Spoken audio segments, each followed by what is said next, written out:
So thank you, Caroline, for joining me today. Um, let's get started with your book. So the Parenting Toolkit. If you could describe to people sort of what it is and what it aims to achieve, that would be great. Okay, well, that's a great question, and it's lovely to be here. Thank you very much for inviting me. Um, well, I've got a real passion for sort of like parenting education because I've worked in this field for over 35 years now. It's a long time. And I can see how just a little bit of information can completely change things for parents when they're feeling completely overwhelmed or despairing or don't know what's going wrong with their relationship with a child.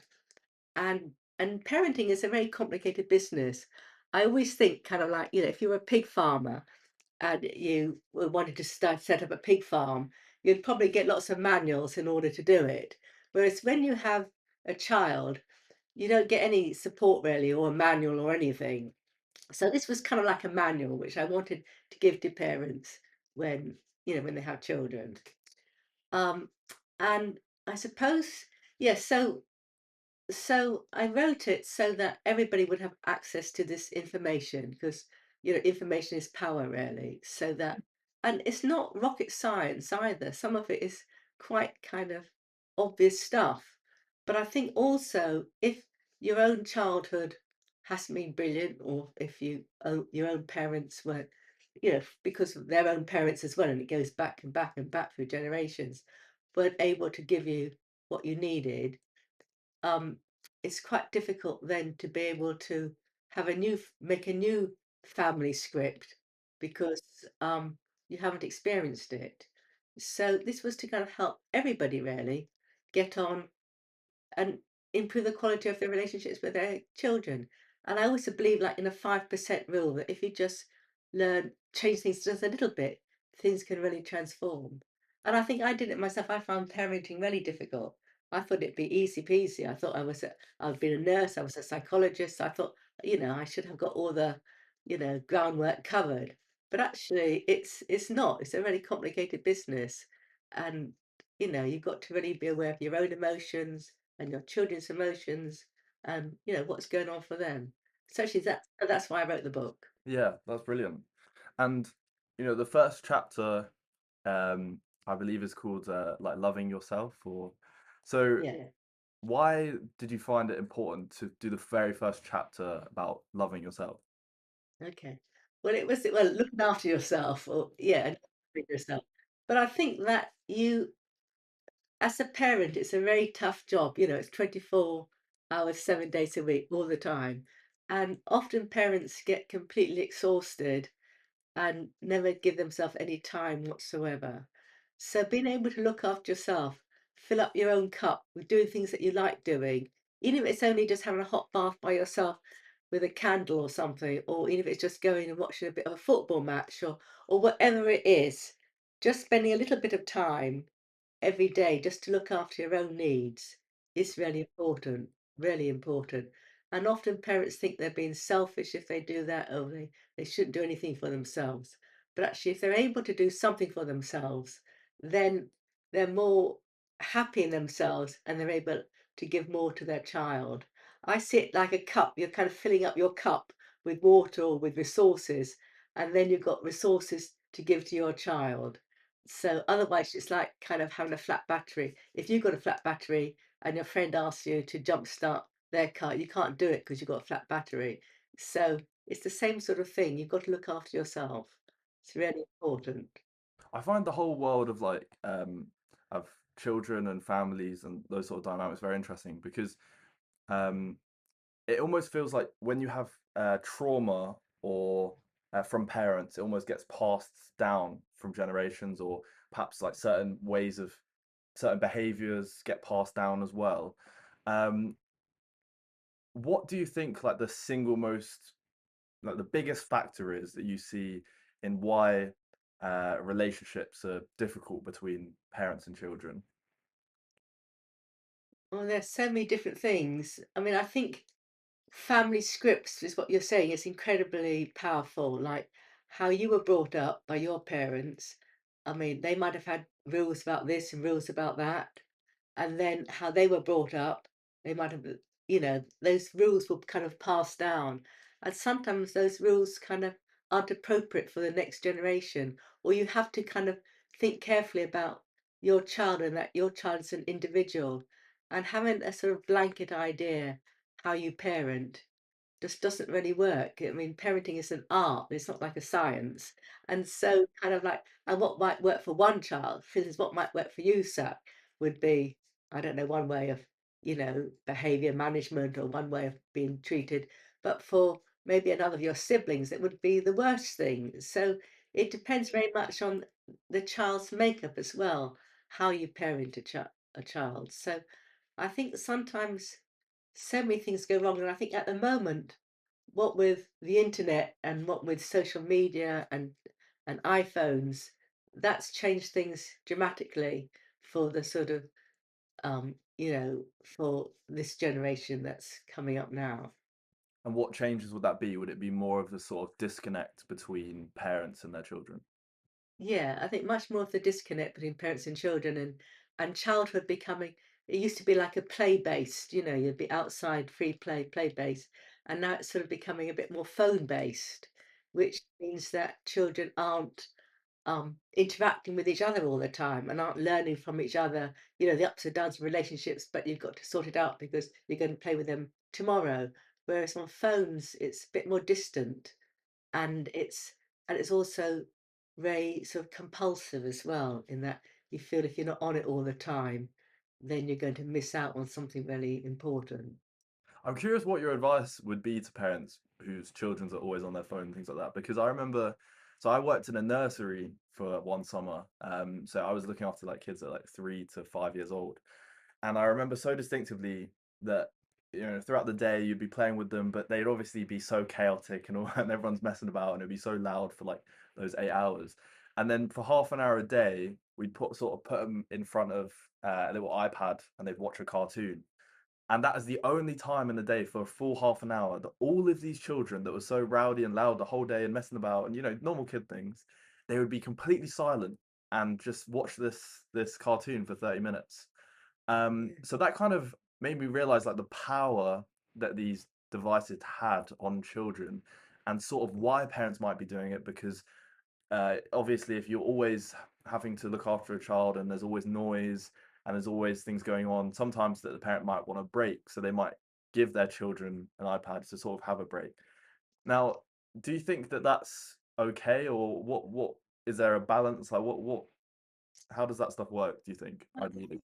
I think like cartoons are okay because cartoons have got like a storyline. If they've got a storyline, or Blue Shark or whatever, or CBeebies, they're fine because they're um, you're watching a storyline. I think what's not okay is where you're kind of interacting all the time, and where um the child is kind of like playing a game and they're getting kind of like um completely involved in the game in a sort of abstract reality, and they're not actually playing with their friends and playing in real space really, because the brain is such a fragile instrument, and it's kind of like rewiring the brain actually doing that.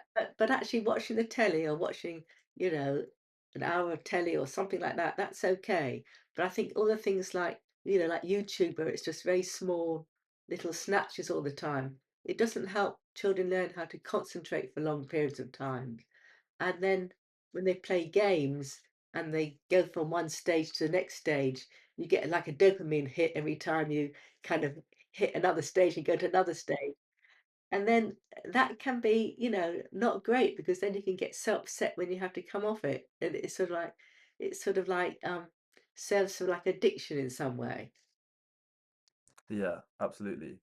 And yeah, because even for me, I remember like growing up, I was just absolutely obsessed with video games, and definitely I could see for my mum, it was hard for her to get us off it because you know we were just completely obsessed, and it is because it did feel, it almost did feel like a drug in a way because it's just so much better than everything else. I remember when I was younger, I truly just couldn't see a world where I didn't play video games because it was just so like much more fun than everyone else. And I used to talk about this with my brother where we'd say, I don't understand the people that don't play video games. Like, what do they do with their life? Like, that's truly how, we just saw all of that. It was completely encapsulating. So it does have a major effect on sort of your behavior and the world outlook and everything like that. Yeah, yeah. No, it is a really complicated area. I mean, I think when you get older, you can manage it, but I think when you're in the very kind of fragile time around about, 13, or 10 to 14 or so, you know, you need to be talking to people, you need to be with your parents, you need to be in a community. And I think with some young people, they get kind of just completely obsessed by the games or whatever, and then they're not actually interacting with people in real time. So you've worked a lot of your career as like a family therapist. So I Yeah, imagine that would sort of be, let's say maybe parents or children have a difficult relationship, and would they come to you as a family and have a sort of joint therapy? What would that look like? yeah. Well, like the whole family comes. Sometimes I have three generations, like grandparents, parents, and children, and it's very much thinking about that. Often, if people used to think, "Oh, David's the problem. He's a really terrible kid. He's sort of so bad. He's so bad. He's so rude. He's so violent, etc." But often it's not just one person who holds the problem. Often it's the whole family, and it's the family system that kind of makes that problem happen. And by sort of opening things up and like being, I don't know, being open and being curious about what's going on in the family, you can kind of unblock things and let the kind of like the good feelings come in as well. And you can let parents realize that actually this child isn't an evil child or whatever, or bad child, or it just they just need to be so understood really. Well, everybody needs to be understood. And also, like, parents need to be understood about how they were parented affected them as well. And often then when they feel understood, then they can understand their children. Hmm. So it's kind of going back to that scripts almost where the parents have been affected by their parents and then they're sort of it's a knock-on effect on the child. Yeah. So for instance, when I do my parenting courses, we often think about feelings and, what happened when can you remember a time when you were told off by your parents, for instance? And what did it feel like? What would you have liked instead? Did it change your behavior? And by actually looking back at how you felt when you were told off, or you were told that, or you were told by another adult that you weren't any good, or whatever, how it made you feel, then you're much less likely to do the same thing to your child, and you'll think, no, actually, I'll try and ask my child exactly, you know, why they got so cross with their friend, or whatever it is. So you have a more kind of thoughtful, maybe more curious way of parenting, more reflect. I was just gonna say that that's so fascinating because when I think back to growing up, the times when I got the most angry in situations is when I completely felt like no one was listening to what I was saying. It's almost like my words had no, I'd explain why I was so angry, and it's almost like it just had no value, or like no um, weight to it. So then it would make me more frustrated that it just felt like, well, I've got no power here, or no one is listening. That would almost like spiral the situation worse. Um, Yes. so because I think a lot of families would struggle with maybe a child that messes about or has a lot of bad behavior. Um, is every situation unique for like the cause of that bad behavior, or is it a child trying to express themselves or trying to be get attention to be heard? Like, why might a child sort of misbehave or lash out or show sort of negative behavior? Well, I mean, all behavior is about meeting needs. It's all got a message. There's always something underneath it that why they're behaving like that. It don't just doesn't just come out of a vacuum. And I think by helping parents understand what the need is, or being curious about why your child is behaving like that, then they don't come down on it without sort of thinking so much. They just think, well, what would be the best way? How can I stop this behavior happening? Is it, do I need to give more attention to positive behavior? Do I need to reinforce the positive behavior? Do I need to ask what's going on in the child's life? Do I need to find out what the backstory is? And it's quite interesting because often I have parents coming to me and they say their child's got ODD, got PDA, got um, ADHD, etc., etc. You know, every kind of letter under the sun. And often by just kind of like talking together and thinking about what's sort of underlying the issues and really try to deconstruct what's happening at home, we're able to kind of ameliorate things. And maybe the child still maybe got some ADHD or whatever, but the parents no more understand their child better. So it's not so out of control and that they learn how to parent that child uniquely for what that child is. So and kind of like fall in love with a child again. That's been really unique and really special, and they have to do some parenting plus plus. So, I mean, that's why actually being a family therapist is such an amazing job because you see sort of trajectories changing for families from being really quite negative to being really positive. Yeah, because I think the thing that everyone wants, isn't it, is just a good relationship with their family where it makes you feel happy and um, there's that sense of community and there's also the strong bonds. Um, but one thing I've realized is that for some reason with family, the emotions are so much stronger than with anyone else. Like Yes.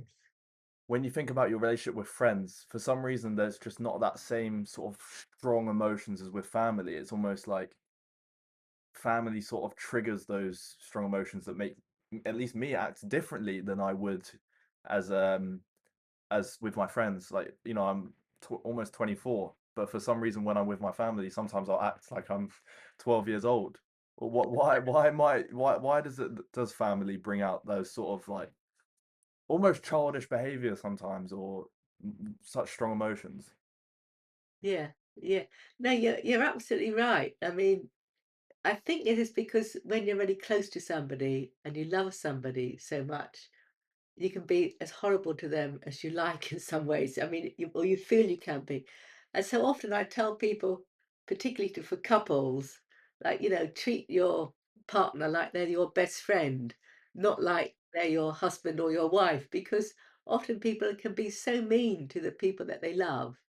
And like children, the intensity of the emotion with families is a bit like a pressure cooker in some ways, I think, because it's a small little unit. And so I think but it's also around being able to be witnessed and being able to be heard. So if you feel witnessed and seen, then I don't think that the pressure goes up too high. But I think if you're not feeling witnessed, if you're not feeling seen, then you can get then you get much more triggered and you can get much more angry and feel you're not being loved. And I think everybody is desperate to be loved by their parents.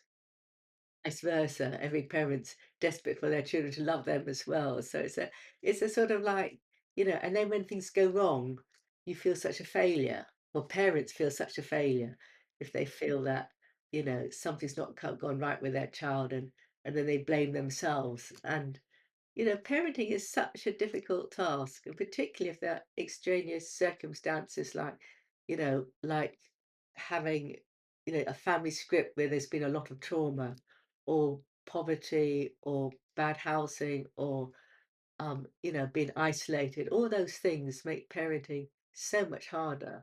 And that's why I'm so passionate about parenting actually, because I think that it's such a preventative thing. I mean, there's such a crisis of mental health in the country at the moment, and schools can't manage it all. And I think if you can get there early, with babies, with youngsters, like with 1-year-olds to 5-year-olds, and change trajectories, then you wouldn't have this enormous problem later on where children don't feel heard, don't feel listened to, and parents feel kind of at the end of their tether. They just don't know what to do.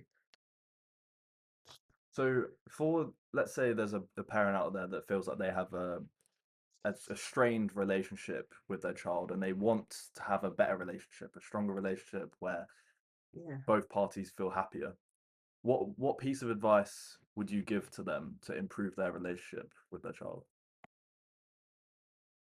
Okay. Well, I suppose there's lots of different, depending on how old the child is. But I think something that I say is sometimes like a magic bullet is something that's called like child-led play.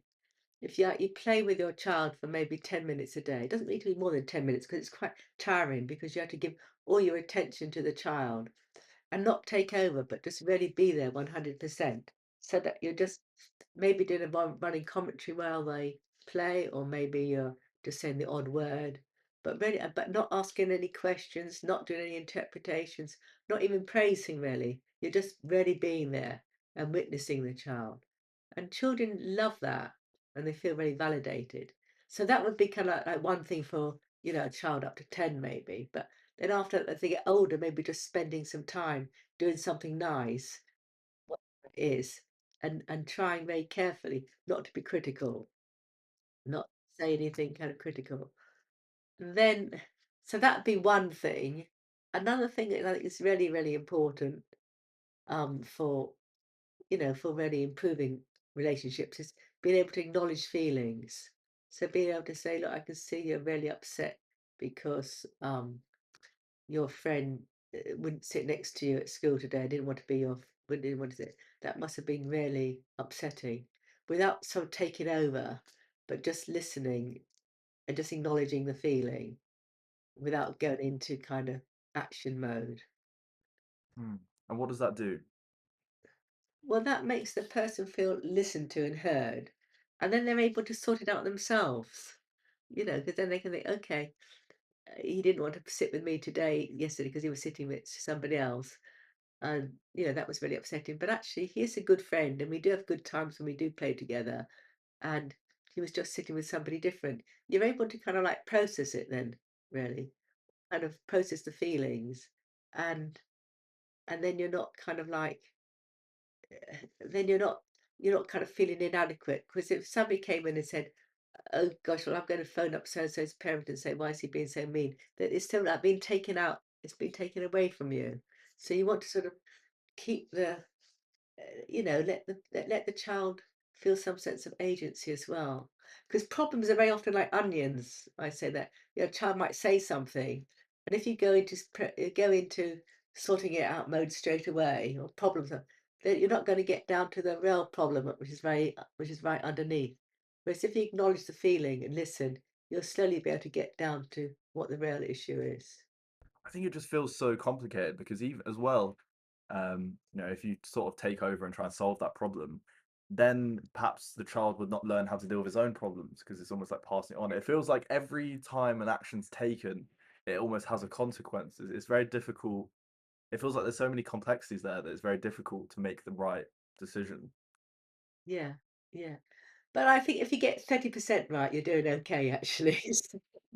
It's not like you've got to be 95%, you know.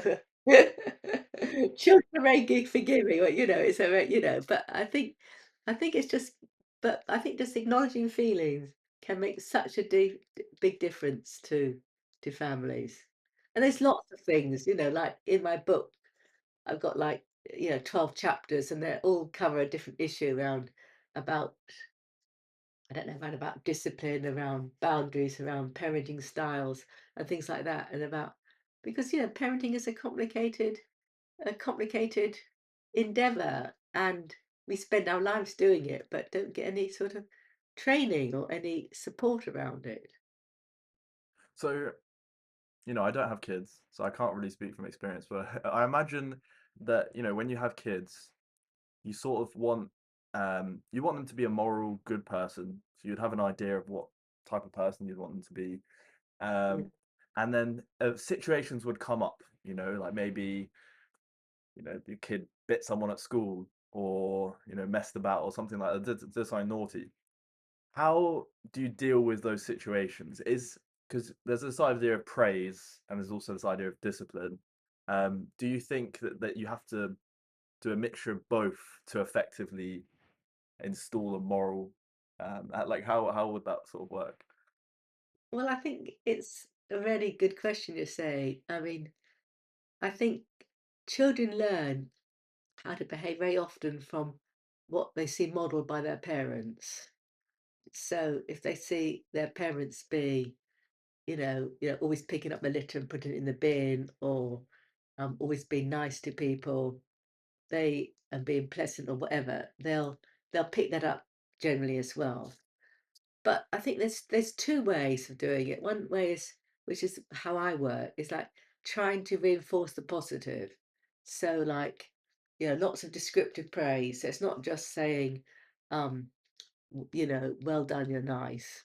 It's about, yeah, thank you so much for helping me sort out all the shopping and putting it in the cupboard. It's kind of actually saying exactly what it is that you like, because children really love praise on the whole. So praise, stickers, things like that. Gosh, you managed to get all your clothes on this morning, ready for school. Here's a sticker. So there's those bits of sort of social learning modification, if you like, but which are very effective for younger children, and praise. Um, and then, but then also, what's also quite important is having kind of explicit household rules as well, of what your expectations are, because that isn't only um, it's good for the child because they know exactly what's expected, but it's also quite good for the parents as well because they know kind of like what they should be doing. They don't have to make a decision all the time. They know, okay, he shouldn't be hitting his sister, therefore I'm going to be doing this, or he shouldn't be, you know, pouring the Rice Krispies all over the floor, or whatever it is. So, then you've got a way of kind of working out where to go next, really. And where do you go next when a child does pour Rice Krispies on the floor or does hit their sister? Okay, well, when they pour Rice Krispies all over the floor, it's so often the context which is important. If a two-year-old pours Rice Krispies all over the floor, it's quite different to if a 13-year-old pours Rice Krispie all over the floor, if or an 8-year-old for that matter. So you have to do a different response each time, which is why parenting is a bit like an art, not like a science. You can't just say always do this if this happens. So if a two-year-old you know, it puts Rice Krispies all over the floor.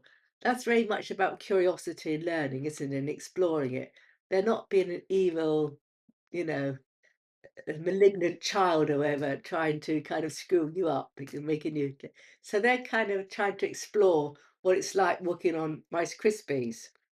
So, so then you kind of like, so you wouldn't, so that'd be more like a teaching moment, you know, or you might say something like, you know, Timothy, I feel really upset when you pour the Rice Krispies all over the floor because it makes it more difficult for me to keep the kitchen tidy. How can you help me with this? So I call this the four-part I message, which is very good for, 3, 4, 5, well, very good up to well, any time actually. You're saying what the issue is. You said, I feel upset when you pour Rice Krispies all over the floor because it makes my job more difficult keeping the kitchen tidy. Um, and so you're saying why, and and I feel upset. And then you're saying, how can you help me with this? Or you might even say at the beginning, how can you help me with this? Because most 2 or 3-year-olds love being helpful. And then they'll say, oh, well, I'll try and sweep it up. Because you're telling them why you're upset and what the behavior is. Because, if you just hit the child, for instance, they might not know why they're being hit. They might think, well, is it because I pulled the Rice Krispies out, or is it something I did earlier? They don't really know what it is. Um, you know, and you could also say, yeah, it's really exciting when you put Rice Krispies on the floor. And, when you do that, I feel really tired. Rice Krispies, if you want to play with the Rice Krispies, we'll put a little bit on the table before you play with, or whatever, or food's not for playing with. So so that's how you manage that one. But as you say, I'm not being all that clear because it's a complicated thing. It depends on the these things. And the part where you say, "Can you help me fix it?" It is does that serve the purpose of almost like they're not just left with a, "Oh, I've done something wrong." They can almost like proactively solve it. What's the purpose of that bit? Yeah, they can you're teaching them about agency, that they can sort things out themselves, you know, and they're not left with bad feelings that your mum's cross with them or whatever because they poured Rice Krispies all over the floor. Yeah, they've got a sense of agency and they want to be helpful. Most children do want to be helpful. So, yeah, and they're not left with a horrible feeling of, oh, I can't do anything right. So when let's look at children once they transition to becoming teenagers. You talk about it's a lot of based on context and the age of the child affects Yeah. sort of parenting styles. How would parenting look different to a teenager compared to a young child?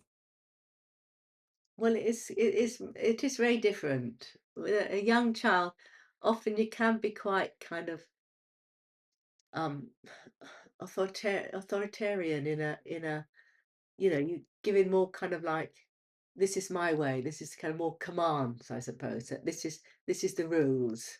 That be the rules might be done in a democratic way, but these are the rules, and you hold the sort of authority for the executive function of the family, really. So, we have to get to school by 8:30. We have to, well, you have to do that when you're a teenager as well. Or we eat this for dinner, you have to eat your dinner out, or whatever. You hold the rules kind of. But when children get to teenagers, it changes fundamentally because when you get to be about 12 or 11, your brain starts to get rewired, it gets pruned. And so um, your brain structure is quite different and you're much more, um, well, particularly the first bit, you're much more emotional because the actual frontal cortex isn't connected to the limbic system so well. So you're much more emotional.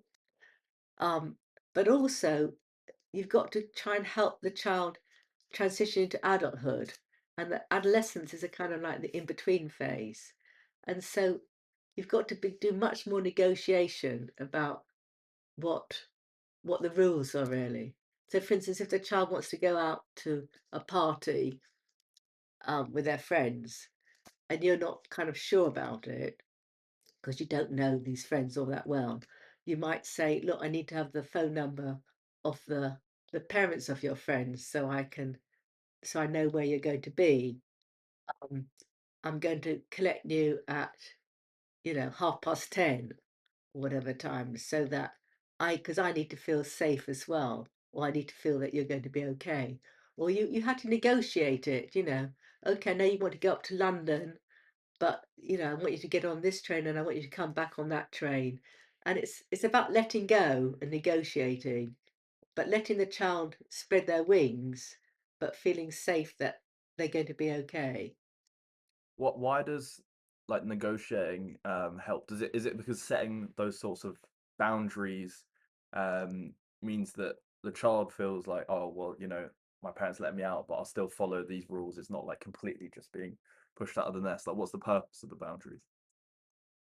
Well, children still need to feel contained, and they still need to feel that their parents care about them, and and also adolescents sometimes are very vulnerable. They can get themselves. Adolescents are well known for being able to be enormous risk takers, and they can do some really stupid things. And so, knowing that their parents say that you've got to be back at 10:30 or 11 o'clock, or I need to know where you're going, I need to know what you're doing. It's really, really important for their safety and for the peace of mind of the adult as well, of the parents. Because they still need boundaries. Yeah, because I don't know. Maybe it's because I'm thinking about different ages here. Because like, if I was like 17 and I was told those things, I would feel more like that's too strict. But maybe Yes, that's just because of the like household I grew in was more relaxed like that.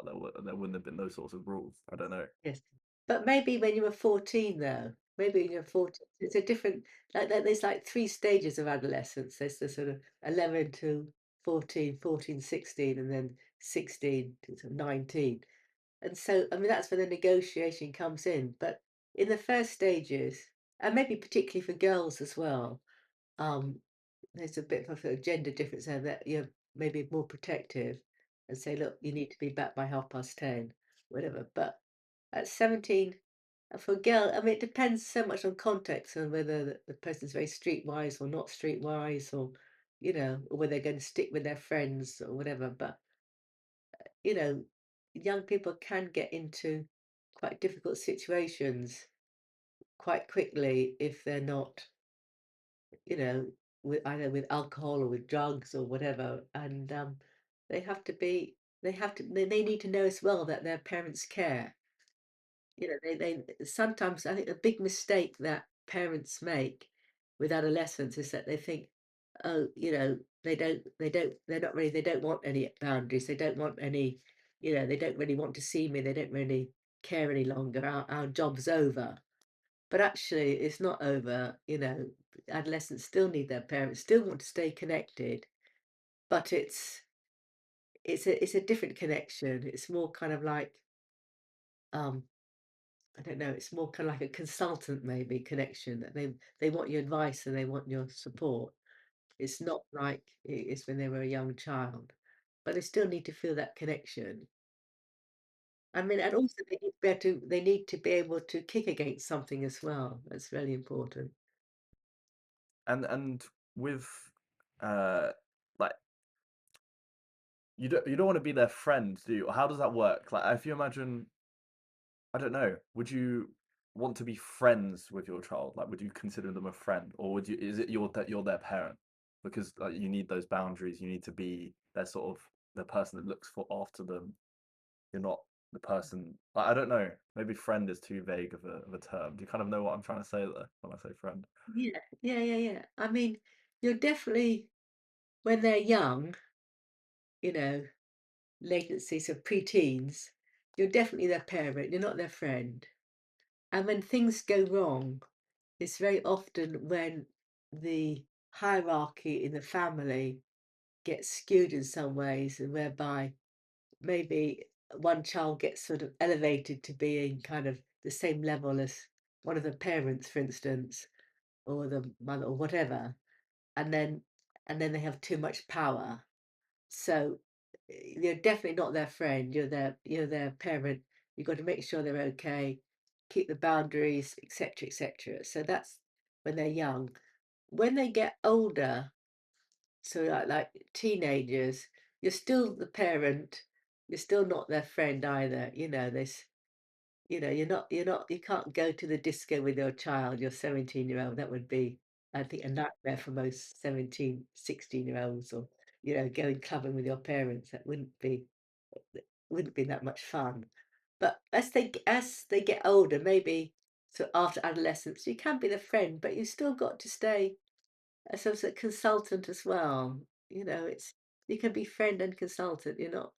You're not sort of, telling them how to run their lives any longer, but you're always the parent. And interestingly, attachment always goes from parent to child, not the other way round. So, as a parent, you've always got to be there for the child, but the child doesn't have to be there for you, if you see what I mean. That's not the way it goes. And I was just thinking about, you mentioned earlier ADHD and children would come in with these sorts of behaviors. Is there any sort of correlation between trauma in the family and worsening ADHD tendencies and things like that? Because this might be a just completely random correlation, but a lot of the people that I've known in my life that have like extreme ADHD might have been through a lot of stuff as children. Um, is that, would it just bring it out more, or is there some sort of causation there? Well, it's often very difficult to kind of like work out if behaviors due to trauma, ADHD, attachment, or things like that. It's a very complicated sort of diagnosis, really. Um, but often, kind of like if you've had a very difficult start in life or a lot of trauma, often the ability to regulate your feelings is reduced rather because you haven't had that experience of of being taught about your feelings from a young age and having them acknowledged, because that's what helps people learn how to regulate their feelings and regulate their impulsivity as well. And if they haven't had that, it's more likely that they're going to be more off the scale. So it's a bit of a mix. So that's probably why if people had had a lot of trauma that hasn't been processed, that hasn't been really thought about, they're more likely to be very emotionally um, sort of, unable to manage. Yeah, because with ADHD, sort of that like not being able to focus and bouncing quickly from thing to thing to thing, it could almost, I'm just hypothesizing here, but it could almost be like a defense mechanism for if you are a child and you're going through such extreme emotions and so much things going on around you. Um, it's almost like you could perhaps move your or disassociate from the issues and just like focusing on those other things rather than the emotions that you can't deal with in front of you. Yeah, yeah, it's all too hard. It's all too painful. And, children just cut off then as well.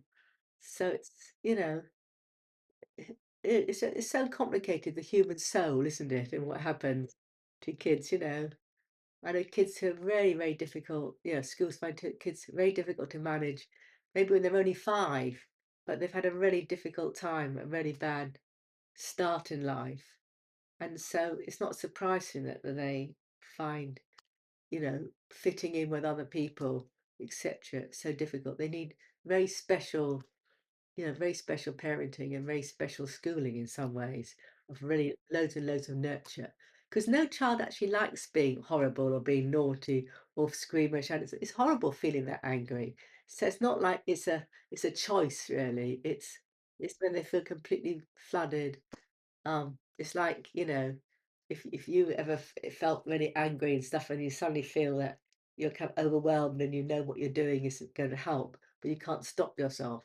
It's the same thing with children, really, when they get really angry and upset. It's because they're so completely flooded. And job as a parent is to try to bring them down, maybe by listening or by acknowledging feelings, or just sitting there beside them and just being with them.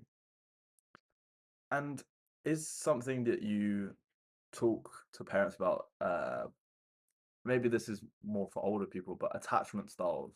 Like, are you familiar with that? Like, where you get like avoidant attachment styles and was it like anxious attachment style? I think. Yeah. Do you know? Yeah. Yeah. I it is really important. I mean, thinking about attachment styles. Um, well, they're sort of like this. The main ones as having a a secure attachment where you feel that your needs are going to be met by your parent. Um, if you're crying, they're going to pick you up. If you're hungry, they're going to feed you. And they go to and their eyes light up when they see you, you have a secure attachment. Then there's another attachment style which is avoidant, whereby the parent isn't really able to there be there for the child at all. So it's quite so the child learns not to want to be or not to rely on the parent at all. So they get quite so precociously independent quite early because, they learnt that, there's nobody there for them. So they're not really seeking attachments. And then you get the ambivalent one, and that's where parents one minute are really there for you and really helpful and lovely, and then the next minute they're not there. And so they are And so the parent so the child can get quite kind of like confused really. And, one minute the parent's there, one minute it's not. So they might be kind of quite clingy and whining, crying a lot because they don't know if their parents are going to be available to them or not.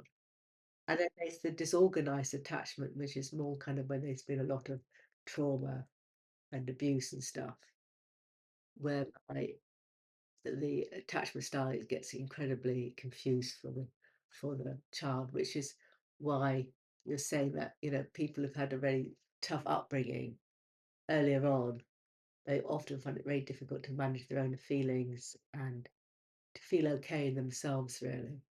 Yeah, because I think, I first discovered attachment styles because I went to therapy for 6 months, and I first discovered them there, and that's when like I realized that I was quite avoidant of an attachment style, and I found it hard to have relationships with people because I would keep up walls almost in between them because I wouldn't want to be vulnerable with, because to have a relationship with someone you need to be vulnerable with them, you sort of need to let them into your world and into your heart. Yeah, But that's for an avoidant person, that's quite scary to let someone in close because yeah, you've sort of grown up with these difficult relationships in your life, so it's almost, now it's later on in life it's scary to let people in, so you sort of build these walls. So I found that with myself where I had a lot of these walls up where it was hard to let people in, yeah, um and I would keep them at a distance, and when they'd get close I'd be like, oh no, I don't like that, so kind of push them away because it was scary. um, so yeah, I think that that's something that I definitely find quite interesting, how just massively those sorts of your relationships growing up, like with your parents and your family, and how it can create this sort of attachment style in you, your relationship and how you deal with relationships to other people. And then even later on in life, when you think, you're not a kid anymore, why it shouldn't affect you, but actually it does. You're still left with these remnants of how you see a relationship, or how you sort of protect yourself. Because for me, the avoidant attachment style was a protection. It was you feel pain growing up with relationships, and then you're like, oh, that's something to be cautious of. So as you get older, you're just extremely independent, but then you're keeping people at a distance. But then you sort of realize that you're not as happy for it. You want to let people in. Everyone wants a sort of sense of community, a sort of sense of yeah, there's people in your life that you care about and they care about you. So it's sort of trying to bring down those walls with feeling safe in a way. I think that's one of the values for people to go to therapy, is sort of understand those things. Because, you know, before I knew about avoidant attachment style, I just felt very confused with my yes, feelings and, you know, the, my relationships to people and why I was getting the thoughts I was getting. And then as soon as I learned about that, I read a whole book about attachment styles, and I was just so blown away with it. Just described exactly what I was going through, and yeah, it just really helped me to like identify those thought patterns, and then when they would come up, sort of remember, oh, that's because of this, and then yeah, trying to sort of push out the way and allow someone into your life and to build that connection. yeah. Um, it's very invaluable. Yeah, it's incredibly important. And classically in British society, like boarding school is the classic example of kids who very often grow up with a very avoidant style because they've had to completely rely on themselves from quite a young age, if they went early, but and then find it quite difficult to be in contact with their own feelings. It's been too scary for them. So it does leave some, very strong marks on some people if they don't go to therapy.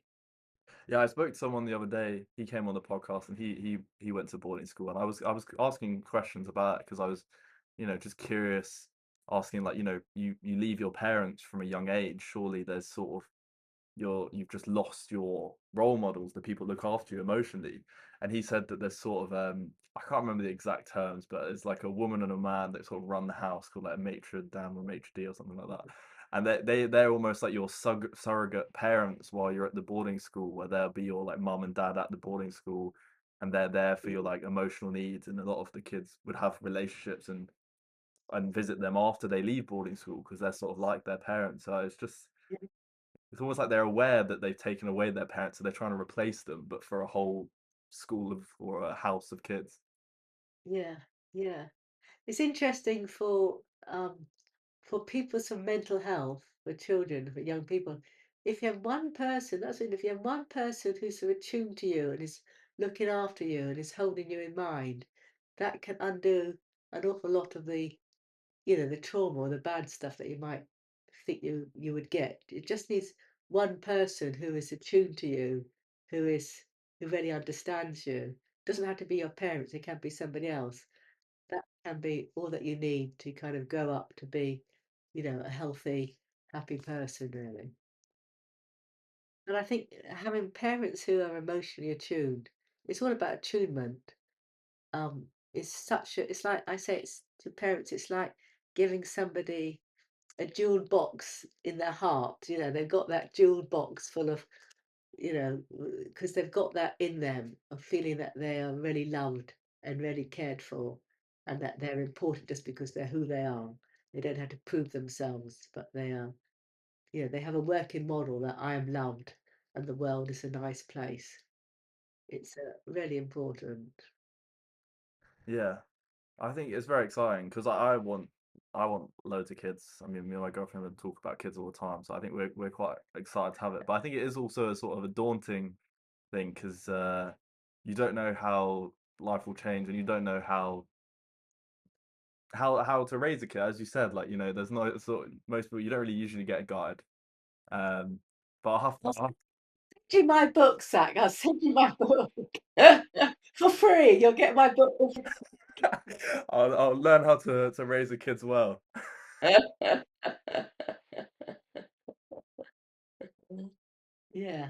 I'm curious. Let's like I want to know sort of for people wanting to know about you and why you got into um, this sort of world of therapy and family dynamics. Did you there's a thing that says like how they say like therapists often need therapy themselves. Did you find that you had difficult relationships growing up with your parents and stuff that's why you got into it, or was it just a mere curiosity thing? Um, no, I think I had, my own, bucket of kind of stuff going on behind, you know, um, with my parents. Um, my great grandfather was Sigmund Freud, so he brought a lot of stuff with all that analysis. So we were brought up in that kind of um environment. And my father had a very unhappy childhood in Vienna, um, with a very absent father and a mother who didn't really want to be a mother. And then he kind of became a war hero. But then when he came back, he did have quite a temper on him. And so we were all quite frightened of him. So, and so, so anyway, that was sort of always, my childhood and whatever. But otherwise, it was pretty okay childhood. But I think, and I started off at university doing marine biology of all things, but then I got kind of called back to doing psychology, and then I got into nursing, and then I was did some counselling training, and then, but I was always pulled towards doing parenting because there was a chap called Bruno Bittelheim who was saying he was quite a famous therapist, and he was saying he wrote a book about being a good enough parent, and that and saying that if he had his life again, he wouldn't work with the children, he'd work with parents. And that really kind of struck me that parenting is such a complicated area, and that if you can work with parents, it's so much more productive than working with children. Because often with working with children, they're still going back to their homes, and if their homes aren't kind of caring places. So I was I was really pulled towards, working with parents, and also because I found parenting really hard. And then I went on a parenting course myself yonks ago. It's called Parent Network, Parent Link at that time. It's finished now, unfortunately, and that made an enormous difference. And then I spent an awful lot of my career just doing lots of different reading lots of stuff and doing lots of courses, etc., on different sorts of parenting because it is fascinating. And most people I know have got a whole library of parenting books because you always want to know how to do it and what's going on with your child and why is your child behaving like this and whatever. So I went into it in spades really, and then I wrote lots of courses. So then I taught loads of people to, this parenting course, and I could really see how people changed and how people from really not really liking their child at all kind of fell in love with their child again. And it was just so amazing just seeing that transformation and seeing trajectories which were so poor becoming really positive. that I became an enormous advocate. And then I train people to run parenting courses now as well. So it is such a preventative thing. It can undo so much harm, so much mental health issues in the future. So that's why I got really into it, really. Yeah, oh, that's really lovely. That's very lovely because I think, working with children is one of the most rewarding things. Because I worked in that nursery and then I've been working all this year at like a school, like going once a week. And you just build relationships with the children. And one that stands out to me is there was always this kid that would there was only me and another teacher, and I was helping out as an engineer to build this like race car, but there was maybe about 12 kids, so you couldn't always be with them trying to build this race car because you've got to be screwing things in and trying to get things done. And there was always this one kid that would mess about a lot and not really be doing stuff with it and trying to go about, and you would say, oh, come on mate, like come over here and help with this, but he'd just get distracted and go away. And like halfway through, I was like, "Oh, I'm actually just going to try and talk to him." And I was asking loads of questions, and he was just giving me like one word answers and not really responding. And eventually, after asking like six questions in a row, he actually started talking, and we had a great conversation. And after that point, every single time I'd come, he would immediately come up to me and want to work on the car with me and talk and do things. And it really just showed me that if you just push through this like barrier that he had, then it's like, oh, he probably thought like, oh, he does care in a way, and then Yeah, he's actually gonna like listen to what I have to say. So then he wanted to spend time with me and do the work, and actually, it went from being a kid that would always mess about and not do anything to actually he's like, oh, I want to work at the factory where you work at the moment when I'm old and stuff like that. And I was like, it's just so lovely. So it's definitely some of the most rewarding stuff you can do because you literally see them in like real time change, and that's yeah, just such a different thing than you get with adults where people are perhaps more like stagnant with their mindset or things like that. You can actually have an effect with children quite well. yes, yeah, yes. Because one of the things which I teach a lot is about listening skills and communicating. Because so often to actually really listen is a real skill, and to really, really be there for somebody. And to be able to do that, and also to be a reflective listener as well, can change things so enormously. You have such a better relationship. And then, just from hindsight, people have said, what's been the most important for you in your doing this course? It's actually learning how to listen, because often, people aren't taught how to listen, and it's quite a difficult skill, not thinking about yourself, but thinking about the other person and really being there for the other person. It's quite tiring as well. So actually learning how to listen. So we do exercises whereby, you're trying to talk to somebody who's not listening, for instance, or you're trying to talk to somebody and the one person's standing up there, the other person's right on the ground. And what's it like for the person on the ground to be talked to by somebody up there? And so you kind of like you really learn how to communicate properly with children and how to listen. Mm.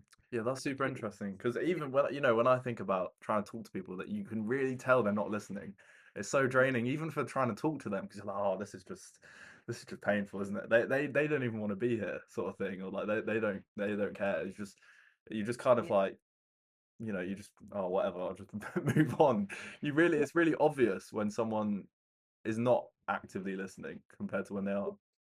yeah, yeah, yeah, yeah. So listening is really important, and also for parents to be able to de-stress themselves so that they're not feeling overwhelmed themselves and that they get looked after. I always say that that's really, really important. Because parenting, you know, I always say there's no such thing as a perfect parent. You've got to be a good enough parent. Trying to be a perfect parent is just a nightmare. You'll never be a perfect parent. So give yourself a break and just be good enough. And being a good enough is absolutely fine. Well, I think that's a great point to finish on. Um, I just want to say thank you, Caroline, for coming on. It's been a very interesting conversation. Yeah, yeah. No, I really enjoyed it. Thank you very much indeed. It's been really enjoyable. And anyway, I'll put up my book just in case anybody wants to see it. If anybody wants to get it, that's it. The Parenting Toolkit. Do get it if you want to. You can get it on Amazon. or you can contact me and I'll send it to you. Excellent. Well, thank you very much. Okay, well, thank you very much as well. It's been a pleasure. Okay.